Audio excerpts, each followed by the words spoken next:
Hey guys, it's Jedi Lex, and come with me to check out the brickfanexpo Orlando at the Deezerland Park Convention Center, hosted on June 8th and 9th. They had a multitude of attractions, including build zones, race ramps to race cars you built, mosaics, Lego RC cars that you could drive over some Lego terrain, an architecture zone, a STEM zone, and most importantly, some amazing Lego creations and displays. Some of the most impressive builds, in my personal opinion, included the Renaissance Reimagined by Denny Z, the Tartakovsky's Clone Wars by Noah, the USCSS Prometheus by Aaron, the Lego Batcave mock for the 1989 Batmobile by Straw Bricks, which was massive and so detailed. They even had items hiding within the mock that you could search for, like Catwoman, a caveman, George Clooney, a Dark Trooper, and even the Joker. The tree being banned by Steven Erikson was approximately 1/4 the size of the original form that we see in LEGO Masters Season 2, which got the brother duo the win for that season. The Tron Mock by Mark Erickson was absolutely mesmerizing and so massive. It had lights and scenes that were built into the mock that were just so cool to look at, and I guess they had the lights on party mode, and they told me that they're usually blue, but they just wanted to kind of bring out the party. But either way, that was definitely one of the most impressive mocks at the whole convention. Now, by far, the most impressive build and display was the new Hashima Project Cyberpunk City collab. This is made completely of Lego bricks and was built by just one guy, Stefan Builds Legos. This project has neon signs, small shops, extremely well-built architectural apartments, most likely more than 500 Lego minifigures, subways, docks, vehicles, and tall buildings that are just absolutely massive. There is so much detail crammed into this build that you could spend a pretty decent amount of time looking at it all and just being mesmerized by all the builds, scenes, lights, and everything else that was built into this cyberpunk city. The story behind New Hashima is an urban landscape born from the ashes of a once thriving Hashima Island mining colony. In a world teetering on the edge of cybernetic revolution and rampant overpopulation, this neon-lit megapolis emerges as a gritty testament to society's desperate pursuit of innovative development.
They had a ton of vendors at this con, which had a multitude of minifigures, accessories, retired and current sets, custom stained glass pieces, and I think one of, or the most expensive Star Wars set in the building was the Cloud City set, going for $7,000. Bricker Builds was also there, and they had a ton of their Star Wars helmets and bust on display amongst some of their other items, and while I've seen all the other Star Wars items built in person, I have yet to see the Darth Vader, so that was my first time getting to see it, and honestly, it was so massive, it was super impressive. I also got to listen to the LEGO Masters panel with Season 2 winners Mark and Steven, as well as Season 4 winners Robert and Christopher, and these are some of the moments I captured while sitting at the panel. Masters change your life. I mean, I wouldn't be here probably, like today, right now, if I wasn't on the show. And I feel like I'm just incredibly lucky to have shared such a cool experience with so many people who come from diverse backgrounds and have all of their own passion points and their own skill sets. But they all can kind of come together and be united by this love for LEGO and this love for creativity. And I feel like LEGO Masters is quite different from perhaps some other reality TV shows where we're not really pitted against each other. Any rivalries are usually pretty tongue-in-cheek and for fun. But you really do get a chance to build a family of sorts on the show. You get to be united in this community, not just with the season, but now we're up here with the winners of Season 2, bunch of winners and friends of people who competed in Season 3, and it's all just one big family. So I feel like I wouldn't have met so many amazing people if I wasn't on the show, and that's the number one thing I'm grateful for. Chris couldn't say it even better than Chris, but it's been such an adventure. I knew Chris through college. We did some really cool side projects and startups together. I was not a huge LEGO person until kind of this show brought me back into the fold. And it's just kind of introduced such a whole new world, a new fan base, an amazing community of people that have such a passion for building and creativity that it's really just a gift. We definitely ditto you guys. It's definitely, there's that whole new built-in bonus family, I guess you could say, all these amazing builders and everything, as well as the community at large. One fun thing though, you can't help but notice, especially at the shows, is that me and Mark, we bring, really big models, really cool stuff. We just got the Tron, and we got the trees, and other things like that. In the past, people would take a look at the models and be like, wow, and they keep walking. They might have even glanced at us. We're just like, yeah, okay, you take a look at the model. And now everyone walks by the models and then runs straight to us, like, holy cow, it's you. I'm like, yeah, nice to meet you. Okay, so that was, didn't expect that one as much as it was. Yeah, people throw up the models, but people jumped to say hi to us pretty quickly. So that was a surprise a little bit from the get-go. How about you? Everyone covered that amazing, but I'm just really excited to be part of a thing that brings families together. It's always a thing that the whole family can watch, so I really like that part about it. I'm going to go with a recent one, the 90th anniversary castle. That one literally shook me to my core. I'm like, oh, I need to up my game. Like this has gotten way better. So that thing was insane. We have one. It's amazing. So yeah, 90th anniversary. Definitely love that set. Yeah, excellent. But how about you guys? I mentioned architecture fans, so the Ninja Castle is awesome. Notre Dame probably beats that. I haven't gotten or built it yet, but once I do, that'll put on top. Oh, this is such a hard question. I think if we're talking about modern sets, I would say the Ninjago City modular buildings really paved the way to these really highly detailed, highly kind of figure-oriented, play-oriented sets that also look amazing on display. So I've got to say the first Ninjago City, but I mean, going back in time, I have a big soft spot for the very first Life on Mars shuttle in 2001 because that's kind of the set that got me into LEGO. You can take the cockpit off, the engines off, a little rover detached, a little droid, and then you can use it to build your own configuration. Good question, man. Let me think. Oh, I know. For us, at least for me personally, for the first couple episodes, I wanted to be in the top 2 every single. Hey, there it is. I wanted to be in the top 2 every episode. I wanted to be in the top 2 at least. Let's be in the top 2. Let's do it. That was a horrible idea because when you didn't make it into it, you started getting kind of bummed out pretty easily. You set the goal a little too high, and you started forgetting about the model itself. So after episode 3, which we were in the bottom 3 of, that was really terrifying. I decided, okay, I'm just gonna build something that I really, really like. From now on, we're building something that I really, really love. This is gonna be fun. This is a model that lets put my heart into it. That's my focus from now. I wish I had that from the start. That would save me a lot of headache, I guarantee it. But I have to think about that one. How about you, bro? I I think we did a decent job given the circumstances and did the best that we could, and there's not too much we could change about that, but there's one thing we could change, and that's how we combined our land and sea models into one episode, episode 9. I ended up not in the bottom 2, we didn't like our build at all. We had a little cute little giraffe and a giant jellyfish. We had to mash them together, and our build looked really ugly. Now I'm thinking, use the jellyfish as a turtle shell and put the giraffe in there, little legs come out. It would have been so cute. Hindsight is 2020, that's what I would change. I guess it's really tough to say. Because you never know. Because if something changed, butterfly effects happen, and then, etc. But I think episode 1 and 2, we didn't quite get what the judges liked yet.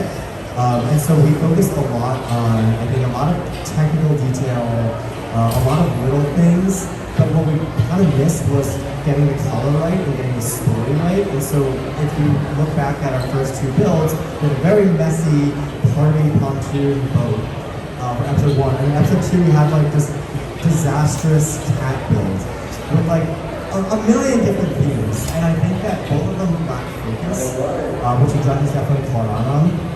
And so if I were to do anything better, just to focus on that iconic aspect of the build, right? What is something that stands out, is iconic on its own, and is kind of self-explanatory without needing like a minute-long pitch to kind of explain it. I think that would have made kind of episode 1 and 2 so much better. Partway throughout episode 3, there was an option to sacrifice Robert to the volcano, and probably should have taken it. So looking back. But no, I think it was, honestly, I would say we had a lot of, I don't know if I call it fun. It was an interesting time on the chair episode. But one of our specialties, as you just said, is going super small, super high detail, 100% accuracy.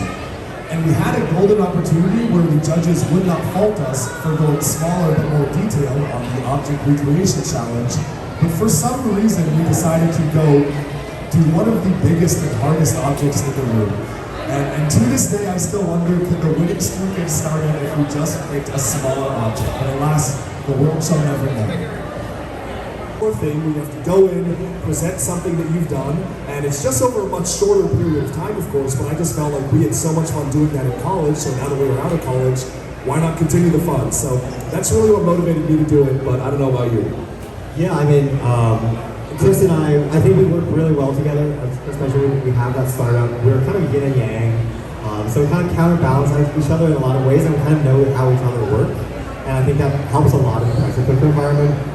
So when Chris said, hey, you want to go on a TV show, I say yes to like most things. So I said yes. I'm a very competitive person, and so we're just off to the races. So I think I mentioned it earlier, we thought it was a scam at first. In season 1, they were reaching out. We thought people just wanted our information.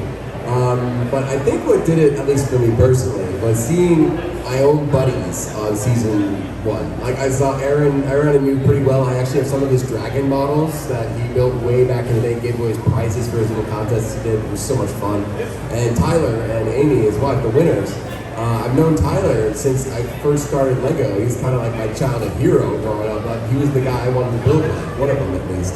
And seeing him win, I'm like, oh, I want to do that. That looks like fun. If he can do it, maybe I can do it too. So yeah, you gotta have heroes, and Tyler is definitely a hero. So I think that's one. That was the tipping point. Seeing him win, I was like on the edge of the couch, like, wow. And I look at him, I'm like, maybe we can let's get that application back in. So yeah, definitely watching our friends on season 1 was a big one.